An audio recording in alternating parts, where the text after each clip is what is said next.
Hello everyone and everything and every youth of the universe.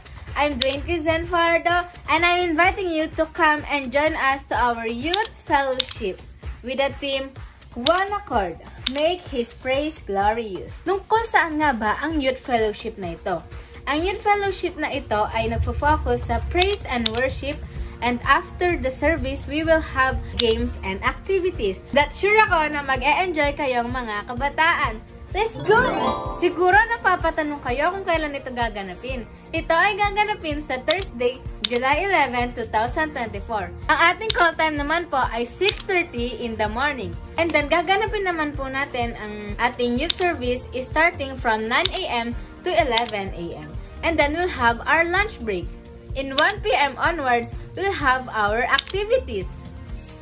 Ito po ay gaganapin sa Sitio Cubul, Magalang, Pampanga. At ang meeting place naman po natin ay ang bahay ni Pastor Boy. Saan bang bahay ni Pastor Boy? Siyempre, sa Carmen Sila! Why? So, bakit ka ba mag-a-attend? Bakit ba ako sasama dyan, Dwayne? Bakit ba ako sasama dyan, sister? Inaanyayahan ko kayo upang makapag-banding, makakilala ng bagong kaibigan, at to worship God together. How? Paano nga ba? Sister Dwayne, paano? Paano kami pupunta dyan? Wala kami pang-commute. Hindi na po natin po problemahin ang ating pang-commute. Commute. Dahil magkakaroon po tayo ng service ng pambansang jeepney. Kaya naman, let's go! Wala kang babayaran at walang pamasahe. So, makakatipid ka na, makakapag-worship ka pa, makakakilala ka pa ng new friends. So, malay mo, mahanap mo na ang friendship in the others. Diba? The one friendship. Kaya naman, ano pang hinihintay nyo? Tara na sa aming youth fellowship. Inabangan ko kayo dun ha. Dapat makita ko yung bawat isa sa inyo, guys.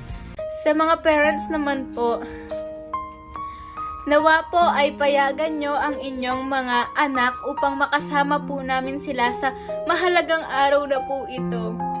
Tita, tito, lola, lolo, mano po, inaanyayan ko po yung apo nyo, anak nyo, para makasama po namin. Sana po, payagan nyo po sila. Pwede din po kayong sumama kung gusto nyo po. Joke lang, cute lang pala. So, bye-bye guys, see you there, and I love you. Bye-bye. God bless.